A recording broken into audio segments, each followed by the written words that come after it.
How y'all doing? You're looking good, nice, sweet. Welcome to the Center for Spiritual Living, where we are absolutely convinced that life is good and God is good and everything's good. Everything's good with you? Yes. So you can think of at least 2 or 3 things that are really fantastic? Yes. Okay, we're doing good then. We're doing good. The readings for today are by Ernest Holmes. Dr. Ernest Holmes and William H.D. Hornaday, in their book Help for Today, say, "We all know, as though something inside were forever telling us, that we were created not only to live and work, but also to be happy, purposeful, and enthusiastic." And in his book, Unlimited Living, Dr. Ernest Holmes says, "We need to have a big concept of the fundamental nature of life, God, and the universe. We need to know that there is a limitless abundance of all things good." And I'll so talk it until I is. get a battery. Okay, so you were listening, maybe. Let me try again. I'll begin here. Maybe there's a way out of the cage where you live. Maybe one of these days you can let the light in. Show me how big your brave is. Say what you want to say and let the words fall out. Honestly, I want to see you be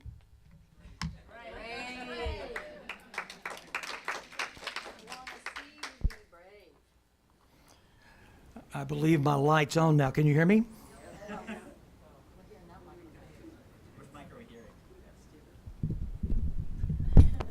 Down?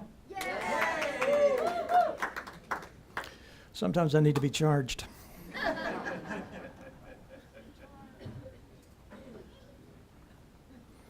You don't mind me dressing in front of you. Doesn't bother me at all.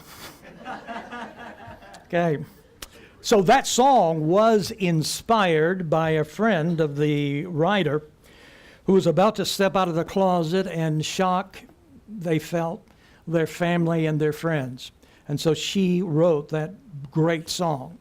And so I want to talk about it, and I've got about 8 points I'm going to share with you, but you may think, well, it went so fast I can't even imagine 8 points, but it's going to be 8 points. And so the first one is this. All of us want to have courage. All of us want to be brave. All of us would say, yeah, that's me. I want to be that. And the beginning is to be able to know yourself. Now, we already know that because that's been around for many, many years. Socrates said, know thyself. And it said that he got that information from the oracle at Delphi. In China, Lao Tzu said, he who knows others is wise, but he who knows himself is enlightened. And in the Jewish tradition, the rabbi said on the day of judgment, no one's going to say, why were you not Moses? Why were you not King David? The only question is going to be, why were you not yourself? Why were you not authentically who you are? In the Gospel of Thomas, Jesus said, when you come to know yourself, then you become known to God. But if you will not know yourself, you will dwell your entire life in poverty. Fairy tales and fables sometimes use the motif of little boys and little girls who somehow lost the knowledge of who they really are. And so they wander through life and not really sure of their greatness. The beggar becomes a prince. The stepchild becomes the child of the king. And the plain-looking one becomes the most beautiful of all. So all of us have read stories and fables and fairy tales like that. All of those stories suggest exactly the same thing. And they tell us that when you find yourself, you find a great treasure. When you find yourself, you don't need to go to other people to find energy because the energy just flows from within you. And so when we dig just a bit, once you know yourself, and we dig into courage a bit, there's a seed inside of courage. If that seed isn't there, courage doesn't exist. So you must have the seed. And the seed, in one word, is responsibility. It means you must take responsibility for your own life and not blame other people or situations. You may think that's kind of an old idea too, but it's essential. Because if you don't take responsibility, you can't have courage. Responsibility must be there. And it's a habit that we build. It requires determination. It requires an attitude that says, I will move through this. You can put a brick wall there, but I'll go through the wall. It's that kind of determination. There's no easy formula for predicting who has resilience. Sometimes the people that we most expect to grow under hardship, those are the people that snap under pressure.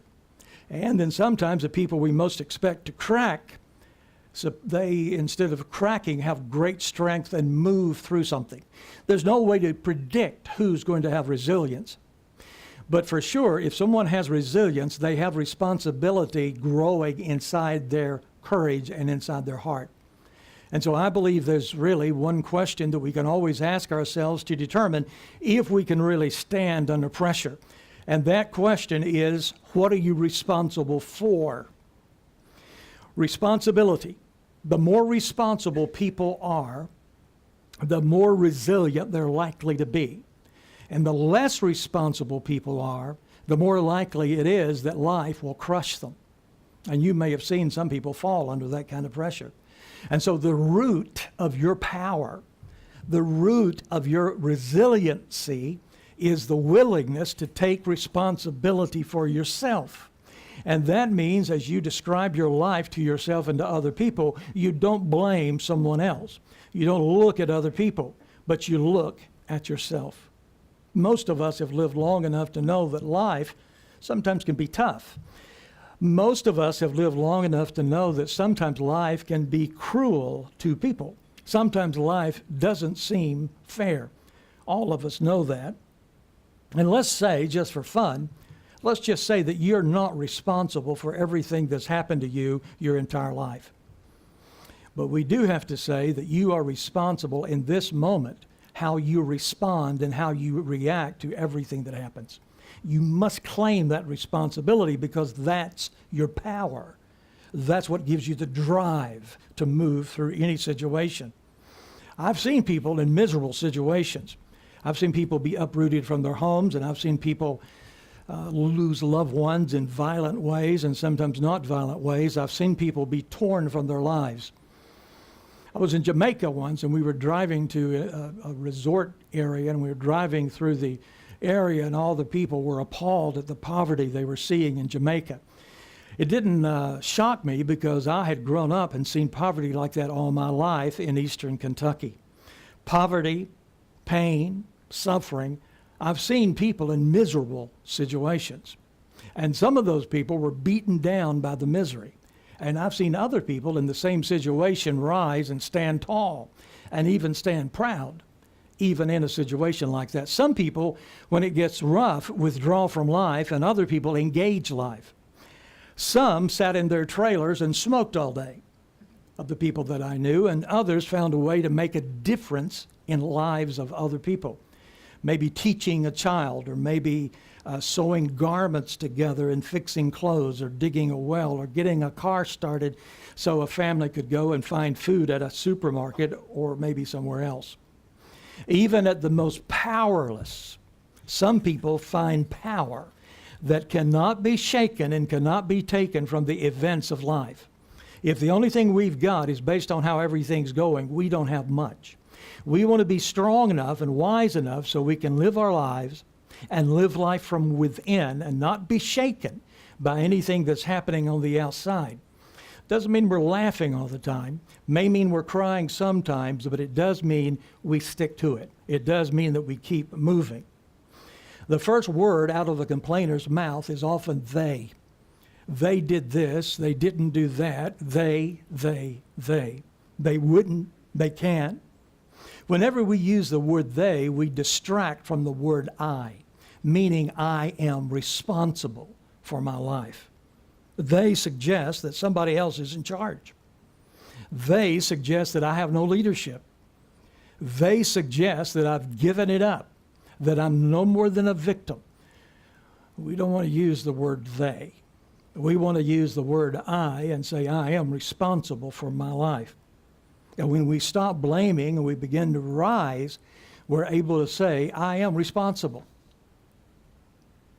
Responsible means able to respond. Say with me, please, I am able to respond. I am able to respond. You absolutely are. Absolutely are. When I was about 13, my dad sort of had a hero. And the hero was a Navy pilot named James Stockdale. Any of you remember that name? That name goes way back because this was about 1965. Stockdale was a student, a serious student of ancient wisdom, especially Stoicism. And the Stoics believed that you can't really control the events of life, but you can always control how you respond to it. I love that, don't you? You can respond to it. And so that's ancient wisdom. So this great pilot was flying, and he was shot down, and he parachuted into a Vietnamese village, the enemy, and he knew what was going to happen. He said as he was traveling down in the sky, he said to himself, I'm now leaving the world of technology, and I'm entering the world of Epictetus. Epictetus was one of the founders of the Stoics and a great philosopher, great teacher in Rome. And Stockdale was right. When he got there, he did not receive a welcome, a happy reception. He entered a world of suffering, and he was there for more than 7 years. And being there, he was moved through the suffering. As he moved through the suffering, he said he often used the words of the Stoic philosophers, and that gave him a different perspective of everything that was happening. Ancient wisdom, endurance, courage, bravery, remembering things 2,000 years before his birth. Epictetus was a slave. And when he was born to a master that was not very nice, a master that enjoyed hurting people, especially children, apparently. And so he took Epictetus and he began to do things to his leg that would break the leg. And Epictetus, the story goes, said, if you continue to do this, he was just a boy, if you continue to do this, you're going to break the leg. The leg will break. And this man continued to do whatever he was doing, and the leg snapped. And Epictetus said, I told you that if you continued to do that to the leg would break. Now, the reason we remember that 2,000 years is because in the face of a cruel master who delighted in hurting someone, Epictetus maintained mastery of himself. The things that he taught, he actually practiced. When he was released, he became free. He became one of the greatest philosophers Rome ever had. He said, when we live in an uncertain and hostile world, but we alone are responsible for our happiness. We alone are responsible for our happiness because each of us is free to choose. And that's the power you've got. That's your greatest power. You have the power to choose how you respond. I know you've seen others respond one way, and you may, with your brain grooved that direction, want to go in that direction. But there's no reason you have to go in that direction because you can choose. I can choose. He's the one that said, it's not the things which trouble us, but the judgment we bring to bear upon them. And so that doesn't mean we sugarcoat everything. It doesn't mean that we have a big fake grin on our face and we say, well, a broken leg is no big deal. I sort of enjoy it. It doesn't mean we do anything like that, but it means we understand something. And what we understand is that most of our suffering is created in our mind. Most of our suffering is created in our mind, the way we turn it over again and again, and we worry and we create anxiety. And so the secret is, if we approach life just as it is, once we strip away fear and strip away worry, and we can put those to the side for a few moments, and we begin to look at life the way that it is, we understand we have the power to move through just about any situation. Like Epictetus, Stockdale sustained a broken leg. He suffered terribly. He was tortured, never gave up any information. He was in solitary confinement. There were no windows, and the cell was about 3 feet wide. This man continued to exercise his mind and exercise his body. He loved golf before he was captured, and he played golf games in his mind the entire time. And he said, I know that my golf is going to be better than it's ever been. And when he got out, he amazed people because the first game he played was fantastic because he'd played it so many times. Some of the people, they asked, how did people survive and who didn't survive? And he said, some people said, we'll be out by Christmas. And Christmas came and they weren't out. We'll be out by Easter, and Easter would come and then they didn't get out. We'll be out by the next Christmas. And then they didn't get out, and those people died. He said they died of a broken heart. He said, I didn't focus on things like that. I never lost my faith in the end of my story, he said. I knew I would prevail in the end. I would turn this experience into a defining event of my life. Then he made the statement, I had more control over my suffering than those who had captured me. That's a great statement. In retrospect, he said, believe it or not, and he shocked people with this statement, he said, in retrospect, I wouldn't trade those 7.5 years for anything. His great power was he never surrendered his leadership. Never surrender your leadership.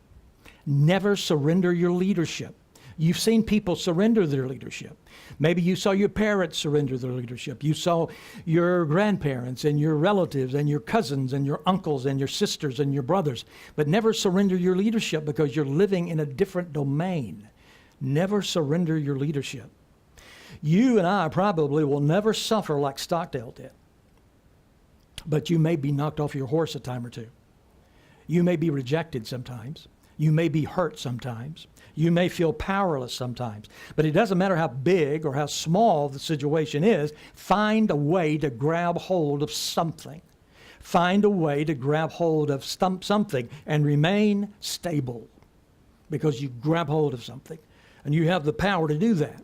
And as you take responsibility, you begin to develop courage. And as you develop courage, you develop more responsibility. And so it's a loop. Now, some people whine and cry because they say, well, but I'm afraid. Something has happened and I'm scared. And fear always comes up. You don't need to be afraid of fear. That's kind of crazy to be afraid of fear because then you have fear twice. It's like twin fears. And so fear just comes and goes. I know teachers who make a great difference in the lives of children. But those teachers, although they're teaching and they envision the student doing well and learning what should be learned, those teachers sometimes are afraid they'll fail, that they won't do a good job. I know physicians who want the surgery to come out well, but one physician said, even as he's doing the surgery, sometimes there's a fear that, what if I make a mistake? Fear just bubbles up. It just happens. It doesn't mean anything's wrong with you. It just means fear is natural. It pops up. There's no reason for fear to throw your responsibility and your leadership. If you take responsibility for anything that's important, if you take responsibility for anything that's important, fear will be there. You just say, hello, fear. Have a seat. I know you're here to protect me and take care of me, but everything's all right. Just hang out if you want and just sit there. You can talk to it.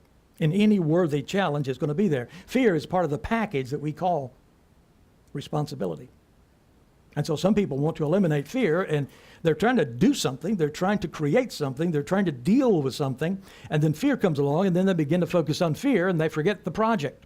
They forget what they're really trying to create. I wouldn't ever want you to do that. Don't give that much attention to fear. And so eliminating fear sometimes feels that way. What I'd suggest is this: focus not on wiping out anxiety, but on directing your anxiety into something beautiful. Think of anxiety and fear as energy. And so you've got some energy, and so you're not going to focus on the fear. You're going to use that fear so that you can have additional energy to do something. Fear is not going to mess things up unless it runs wild, but fear will do what you say. Fear is like a little puppy that's been trained well, and if you direct the fear will do what you tell it to do. But you've got to believe it, and you've got to be able to speak the word and direct it and tell it where to go. It can be a great motivation. And one other thing that can stop us is this: when there's a challenge, when there's a problem, people may come along and you say, well, I just can't do the job. I can't continue this project. I can't continue along these lines because such horrible things have happened. I just can't do it. And then somebody will hand you a paper, and it will be an excuse. And it will say, well, I can't really love because something bad happened. I can't really be patient anymore because my toe hurts. I can't really be nice to people because of this, that. The truth is you want to drop those excuses. You don't need any excuses. And if someone hands you an excuse, don't take the excuse, because it's just like drinking poison. Now, they're well-intentioned and they're giving you something, trying to help and encourage you. But you know as well as I do, if you accept the excuse, you've lost half your power. I've heard people say when times are tough in some way, no one understands what I'm going through. And it's easy to imagine that. When we have pain, we often think we are unique, and no one has ever suffered like this. It's easy to become isolated in your pain, and it's easy to become isolated in your drama. And we begin to think, only I have felt this. And when we begin to feel that way, we're letting our power out just like letting air out of a balloon. When we imagine our pain is special, it creates a shaky foundation that you can't really stand on. Remember the words. It's not things which trouble us, but the judgment we bring to them, that's what troubles us. And so the truth is, trauma is not what harms us. Harm comes when we use trauma as an excuse in what's happening. You may know the word diabolos, or if you're from the South, diabolos. My Greek teacher would say, the Northern Greek would say this, and the Southern would say it like this. That word in the Bible is translated devil. And if you want to translate what that word means, it means one who throws an obstacle in your path. And so it's not so much some guy walking around with a pitchfork and horns, but it's something that throws an obstacle in your path. And so you don't want your path to become cluttered. Do you know who is most likely to throw an obstacle in your path? It's someone that's very close to you. They're so close to you that if you look in the mirror, that's who you see. Somebody said, I met the enemy, and the enemy is me. And that's often how it happens. And so if you have responsibility, it means you clear your path. It means your path is clear. How do you clear your path? You stop the damn stories that clutter it. You want to tell a different story, because what clutters your path are the stories you tell. We tell those stories and it puts rocks and boulders so we can't even walk through there. And so sometimes we just have to change the story. Somebody said this: all suffering can be borne if you put it into the right story. Now that is a great statement. So what's your story? We love stories. When we get home, we grab a book or we grab a movie, we turn television on, we're hoping to find a good story. We're storytellers. We love stories. Stories mean so much to us. And your life is not just one kind of story. It's not just a drama or just a comedy or just a tragedy. Your story is full of death and life and revenge and love and temptation and sacrifice. You got a big story. Vision quest. What is a vision quest? A vision quest is a journey with meaning. And the way you create meaning is with your story. The way you create your purpose is with your story. And so the story that you choose is exceedingly important. Exceedingly important. If you show me a well-lived life, I will show you in that person's life certain qualities. Show me a well-lived life and I'll show you courage. Show me a well-lived life and I'll show you responsibility. Show me a well-lived life and I will show you someone who has a great story. And show me a well-lived life and I'll show you someone who is time conscious, meaning they live in the moment, they live in the now. They understand now is the moment of your power. So if you tell a story that sticks you back somewhere else, again, you're leaking. You're walking down the road. You need to get some Depends or something, because you're leaking as you go down the road, and you're not leaking water or anything else. You're leaking power, and you want to keep that power. So let me sum it up. Summing it up, 8 points. Carol's thinking, he's on number 1. Oh my God. Do you want to be brave? Number 1, know yourself. Number 2, take responsibility for your life. Number 3, stop blaming other people. Number 4, realize that you create most of your life inside of your head. Number 5, don't be afraid of fear, use it. And number 6, create an empowering story. And number 7, live in this present moment. But I want to give you something else that maybe you haven't thought about. I'm telling you, live in the present moment. But I'm also going to say, you've got to know how to use your past. Because all of us have a past, and all of us carry it around with us like luggage. And everywhere we go, we have the past coming along. Brave people, courageous people know how to use the past. I was reading a couple of weeks ago a little thing about children and about mental toughness. And it said the more kids knew about their family history, the more resilient they turn out to be. Now that's interesting. I didn't know that. They gave questions like this. Do you know where your grandparents were born? Do you know where they lived as children? Do you know where your parents met? Do you know an illness or something terrible that happened in your family history? Do you know the story of your own birth? Turns out, the more of those kinds of things that kids know, the more they feel their own life is part of something bigger than themselves. It turns out that it gives them courage. It does. Turns out that those children are happier and emotionally stronger. All of us are like that. It's good for us to feel like we're part of a larger story in some way because it makes people feel stronger. You're here because your ancestors were strong. If they were not strong, you would not be here right now. You're here because you have good blood flowing through you. You don't want to have bad blood. You want to have good blood. And all of you have that kind of blood, or you wouldn't be here right now. As James A. Kaywood told me when I was, I think, 17, he said, boy, he didn't say boy. He said, son. Yeah, he said, son. He said, son, you come from good stock. And don't forget that. And I'm telling you, you came from good stock. Don't forget that. Now, you may have a criminal or two in your past, as I do, but those just liven up the whole story. And so what happens, you see, if we disconnect from history, then we become lost in the desert of the present. An absence of historical awareness, listen, often leads to something the psychologists called self-fascination. I like that word, self-fascination. Another word for self-fascination is self-centeredness. And another word for that would be narcissistic. And so, if you want to understand how telling a different story makes a difference, you see, we think that we can tell stories exactly the way they happen, but we make them up all the time.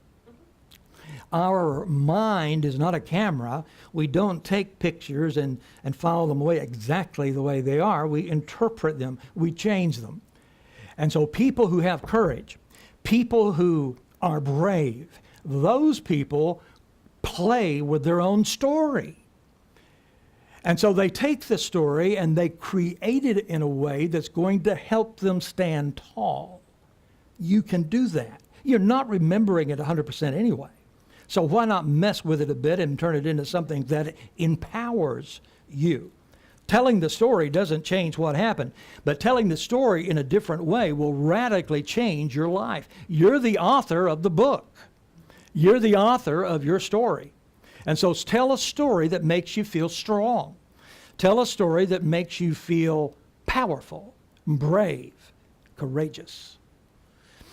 Think we're out in the woods and we're walking along, and as we're walking, we see something in the trees. Turns out to be an old house. We walk over to the old house, and nobody's gotten to it yet. No windows are broken. We walk up to one window, and it's a large window, and it has several panes in it. And so you and I are looking at those panes. I want you to imagine those panes in that window represents the different areas of your life. And so this pane here represents your health. This one represents your love life. This one represents your career. This one represents your dream house. This one, you get the idea, they represent different areas of your life. If one of those panes become cloudy, It's our tendency to stick our nose on that one, press it against there, and just stand there and look at it. And so I'm encouraging you not to do that. We must resist the temptation to press our nose against the dark and pain to the exclusion of all the others. What we must do is step back so that we get the big picture. And when we step back, we allow the light to come in through the other panes, and they brighten our life. That's an important thing to do. That's an important thing to do. Because sometimes all of us have a dark pain.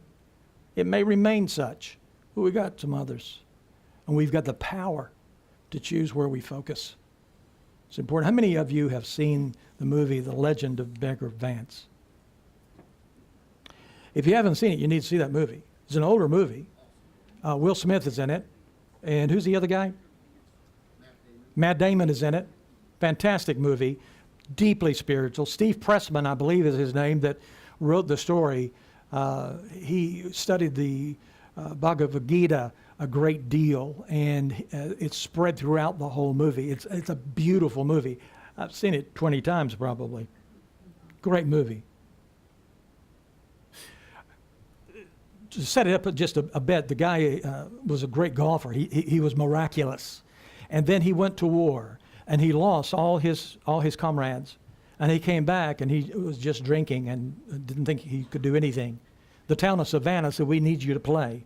And eventually he said, okay, but everybody knew it wasn't going to be that good.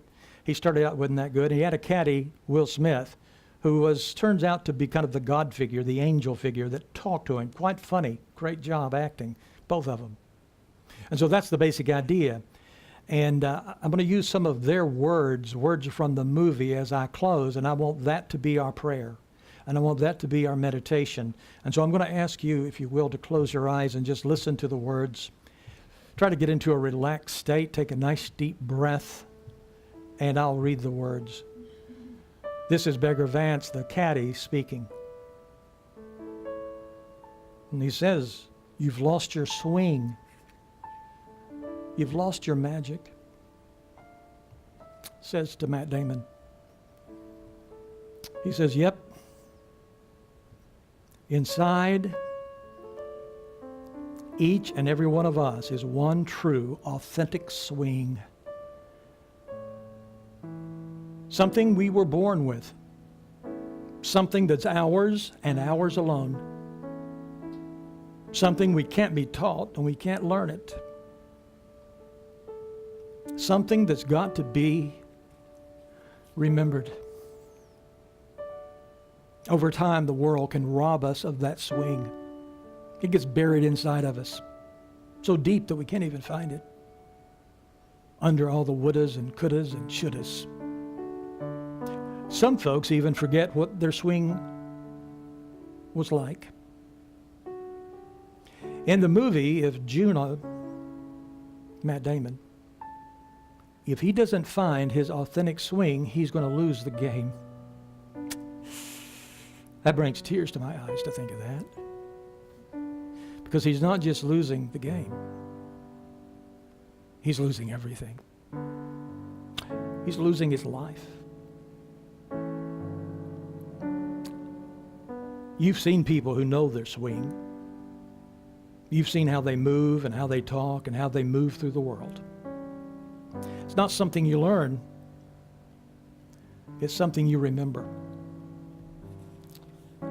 God, I need to tell you that the world needs your swing.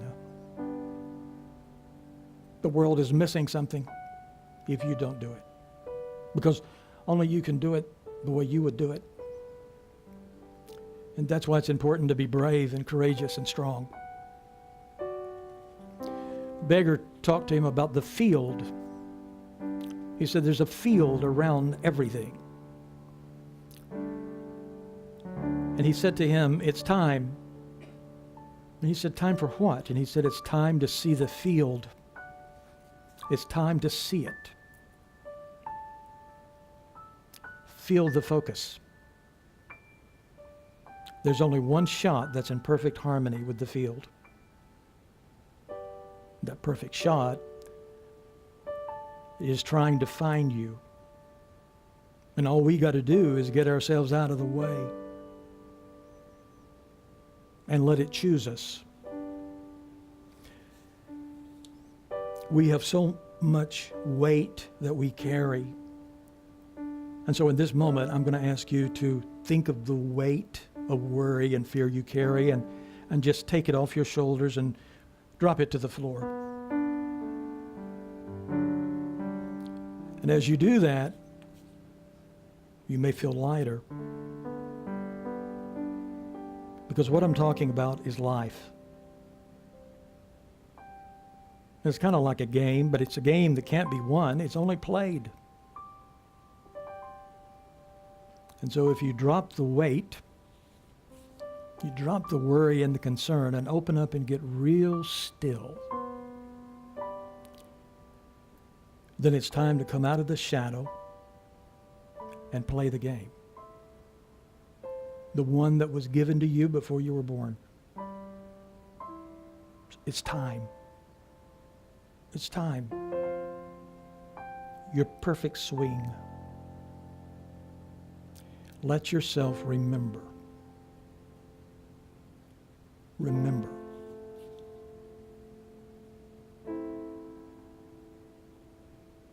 Remember what gives you joy. Remember what lights your fire. Remember. The perfect swing is right there with you. So do something this week that moves you closer to it. Maybe see the movie. And as a community, as we think about remembering our swing, and we think about being in the field and everything around us supporting us, all things working together for our good, as we think about that, we as the beautiful community say together, and so it is. Thank you.